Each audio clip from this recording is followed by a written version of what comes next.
এই হচ্ছে আমাদের বাড়ির গোটা সেদ্ধ, আর এটাই আমি তোমাদের সাথে শেয়ার করার জন্য নিয়ে চলে এলাম। এই গোটা সেদ্ধ বানানো হয় আগামীকালের জন্য। এই গোটা সেদ্ধ আগের দিন বানিয়ে পরের দিন খাওয়াই এখানকার নিয়মের মধ্যে পড়ে।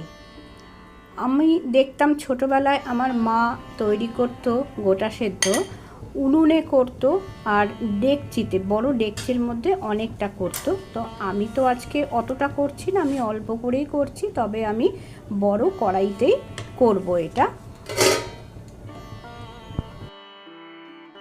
সবজির মধ্যে লাগবে শিম, বেগুন, রাঙা আলু, ছোট ছোট নতুন আলু আর জোড়া জোড়া কড়াইশুঁটি।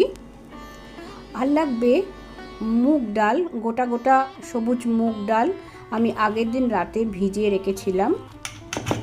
এই দিয়েই হবে আজকে গোটা সেদ্ধ। প্রথমে আমি একটা বড় কড়াই বসিয়ে দিয়েছি, আর তাতে আমি একটুখানি জল দিয়ে দিলাম। জলটা কিছুক্ষণ গরম হবার পরে আমি যে ডালটা ভিজিয়ে রেখেছি মুগ কড়াই, সেটা আমি জলের মধ্যে দিয়ে দিলাম। এবারে একে একে যে সবজিগুলো দেব সেটা তোমরা দেখতে থাকো। প্রথমে আমি দিয়ে দিচ্ছি 12খানা আলু। আচ্ছা, এই যেহেতু এই গোটা সেদ্ধ ষষ্ঠীর দিন খায়, আজকে যেমন পঞ্চমী, তেমনি এই গোটা সেদ্ধ ষষ্ঠী আগামীকাল খায়, সেই জন্য এটা 6টা করে দিতে হয়। আমি যেমন 6টা বা 6-এর গুণিতক হিসাবে দিতে হয়। আমি যেমন 12টা আলু, 12টা শিম আর এই যে জোড়া কড়াইশুঁটি, এটা আমি 18টা দেব।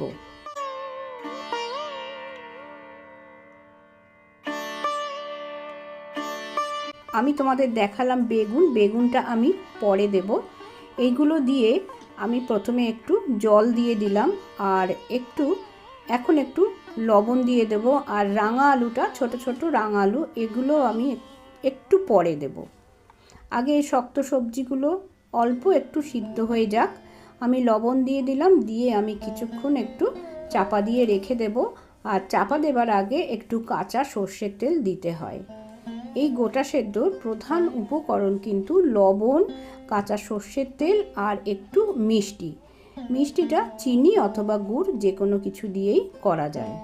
চাপা দিয়ে আমি এটা 10 মিনিট একটুখানি ফুটিয়ে নেব। 10 মিনিট পরে ঢাকাটা খুলে আমি দিয়ে দিচ্ছি ছোট ছোট রাঙা আলু 12খানা আর ছোট ছোট বেগুন 12খানা।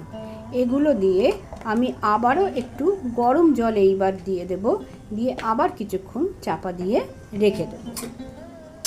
এবার তোমাদের বলি, আমার সমস্ত কাছের দূরের বন্ধুদের বসন্ত পঞ্চমীর আন্তরিক শুভেচ্ছা জানিয়ে আজকের ভিডিওটা আমি শুরু করেছি। কুমকুমের রান্নায় তোমরা দেখছো আজকে বসন্ত ষষ্ঠীর গোটা সিদ্ধ।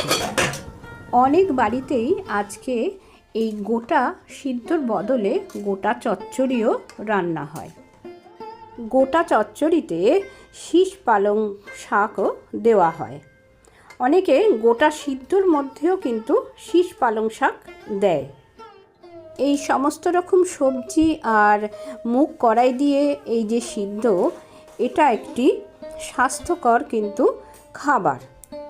এই সময় অনেকে অনেক রকমভাবে অসুস্থ হয় সিজন চেঞ্জের সময়, সেই কারণে আমাদের পুরাকাল থেকেই কিন্তু এই গোটা সিদ্ধ বা গোটা চচ্চড়ি খাওয়ার প্রচলন হয়েছে। এই গোটা সিদ্ধ রান্নাও হয় কিন্তু স্বাস্থ্যসম্মত উপায়। এটি সেই কারণে রোগ প্রতিষেধক একটি খাবার। এই প্রসঙ্গে বলি, এই খাবারটি যে শুধু আজকের দিনেই বা আগামীকালকের দিনেই তৈরি করে খেতে হবে তা নয়, এটা কিন্তু আমরা বছরের মধ্যে যে কোনো সময় তৈরি করে খেতে পারি। আমি এখন দিয়ে দিলাম একটু চিনি। এই চিনির বদলে কিন্তু অনেকে গুড় দিয়েও এটা করতে পারে। এই গোটা সিদ্ধর মধ্যে চিনিটা মানে মিষ্টির ভাবটা না থাকলে কিন্তু গোটা সেদ্ধ ভালো লাগবে না। আমি প্রথমে একটু কাঁচা সর্ষের তেল দিয়েছিলাম, আবার এখন প্রায় হয়ে এসেছে, এখনও একটু কাঁচা সর্ষের তেল দিয়ে আবার একবার চাপা দিয়ে মিনিট 5 ফুটিয়ে নেব, যেহেতু মিষ্টিটা দিয়েছি যাতে সমস্ত গ্রেভিটার মধ্যে বা সবজির মধ্যে মিষ্টির স্বাদটা ঢুকে যায়। প্রসঙ্গত একটা কথা বলি, এই রান্নাটায় কিন্তু কোনো রকম হলুদ পড়বে না।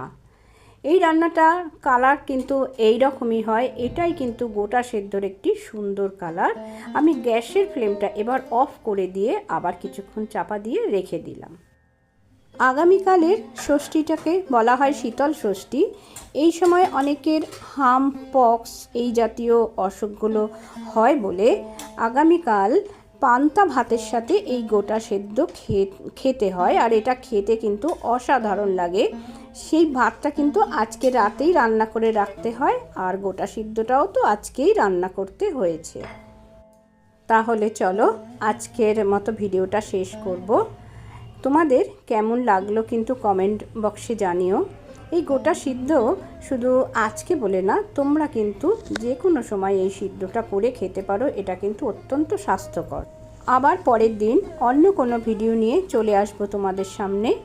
সবাই ভালো থেকো, সুস্থ থেকো, আনন্দে থেকো। ধন্যবাদ।